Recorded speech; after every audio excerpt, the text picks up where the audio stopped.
Abuti!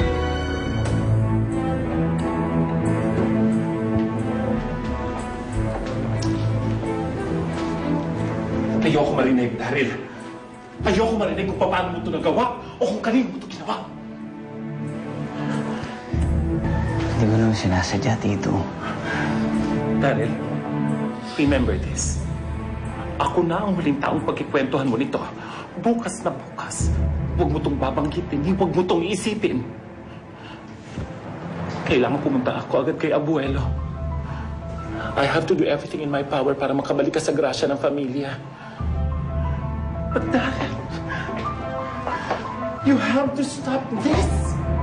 This madness! Sorry, Tito, pero hindi ko naman talaga sinasadya. Matagal ka nang napabayaan ng pamilya. I think it's about time na tulungan ka na nila ngayon.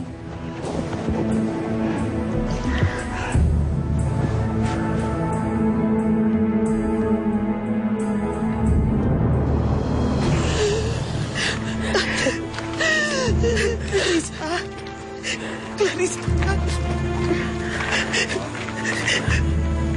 Pasensyahan mo na ang kapatid mo, ha?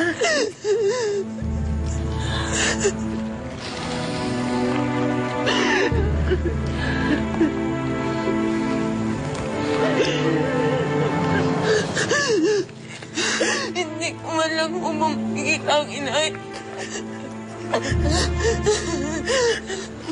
Masama pa loob nito, eh.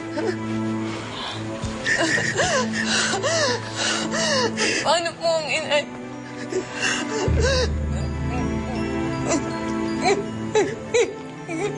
Gusto ko hukumin ang tao. Hukumin ang tao kay inay. Anak, pagdasal na lang natin na humupaling galit ng ate mo, ha?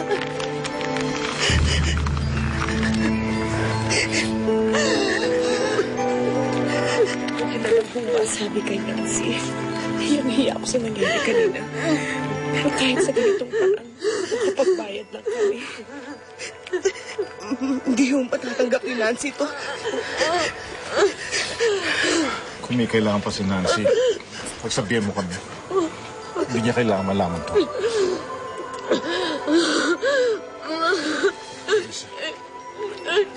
Ayoko po. Ayoko.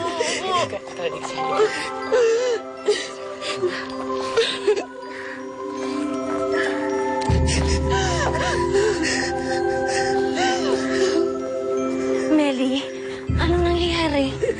Di ba si... Rob Gardamote yun? Anong nangyayari?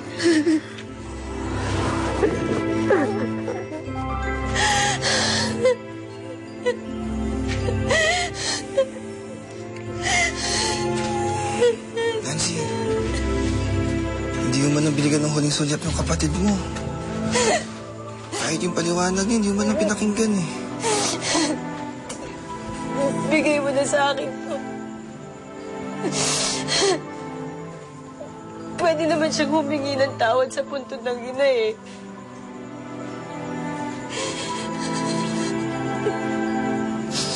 Pero simula ngayon hanggang sa libing, kung ito lang ang tanging paraan para maiganti ko ang nanay ko, hindi nila makikita ang nanay ko. Lalong-lalo na ni Clarissa. Hanggang ngayon ba naman? Magpapadaig pa rin yung galit niya para hindi niya ipakita si inay sa akin. Hindi ko alam kung ganong kalalim ang galit sa'yo ni Nancy. Maging sa amin ni Ralph. Noon pa man, napakabigat na ng dugo niya sa pamilya namin. Ngunit hindi ko akalaing aabot sa ganito. Pero... Ako rin naman yun eh. Wala siyang karapatang ilayo sa akin ang ina ko.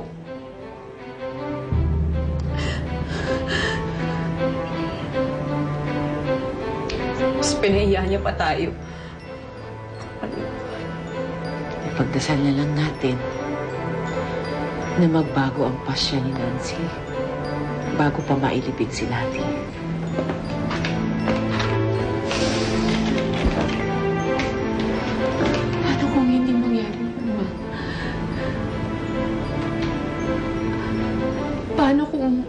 matigas si ate. Patawarin niyo po ako.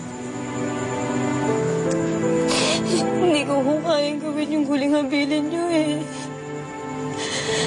Hindi ko na talaga kaya mahalin ang kapatid ko eh.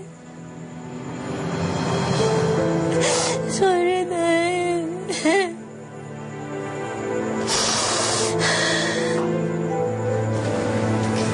Nancy?